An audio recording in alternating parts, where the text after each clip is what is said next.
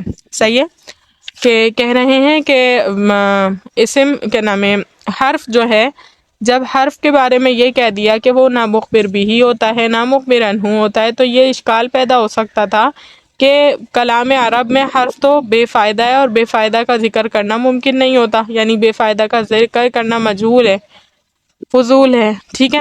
لیکن بتایا یہ جا رہا ہے کہ حرف کا کلام عرب میں فائدہ ہے، اور وہ فائدہ یہ ہے کہ ربط پیدا کرتا ہے دو اسموں کے درمیان، دو فعلوں کے درمیان، ایک اسم ایک فعل کے درمیان۔ صحیح ہے، تینوں صورتوں میں ربط پیدا کرتا ہے۔ اور ابھی مثال دی زید فی الداری، زید گھر میں ہے، تو زید ایک اسم ہے، دار ایک اسم ہے، ان دونوں میں ربط پیدا کرنے کے لیے فی آیا ہے۔ اگر یہ فی نہیں ہوتا تو پھر زید کے گھر میں ہونے کی جو بات ہے، جو مقصد ہے بتانا، وہ مقصد حاصل نہیں ہو سکتا تھا۔ زید دار، زید گھر، اس میں کوئی ربط پیدا نہیں ہو رہا۔ زید فی الداری، زید گھر میں ہے، تو یہ اس میں ربط پیدا ہو گیا۔ تو کلام عرب میں حرف فضول نہیں ہے، حرف کا کام ہے حرف دو اسموں، دو فعلوں یا ایک اسم ایک فعل کے درمیان ربط قائم کرنے کا کام دیتا ہے۔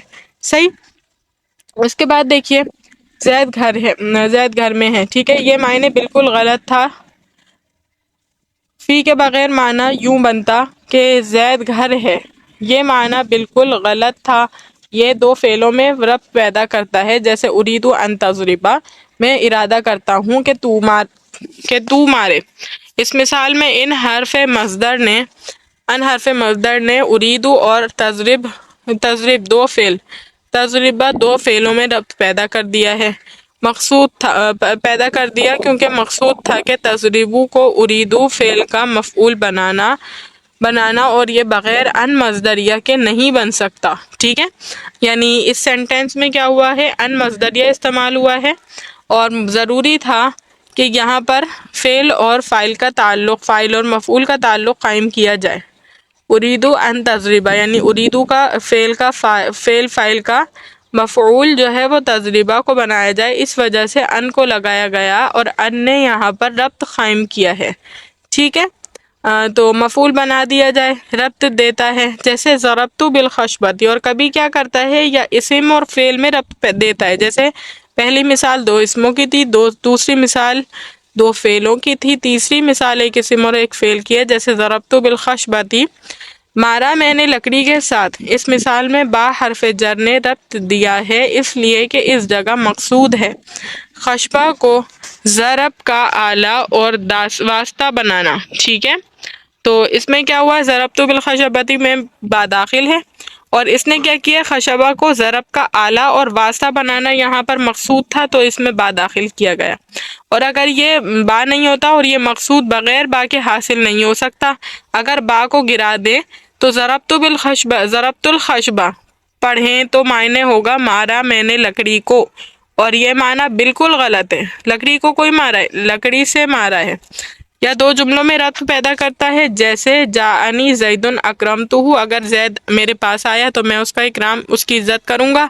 اس مثال میں ان حرف شرط نے ربط دیا ہے، اور مقصود اس مثال سے اکرام کو مجیت کے ساتھ معلق کرنا ہے۔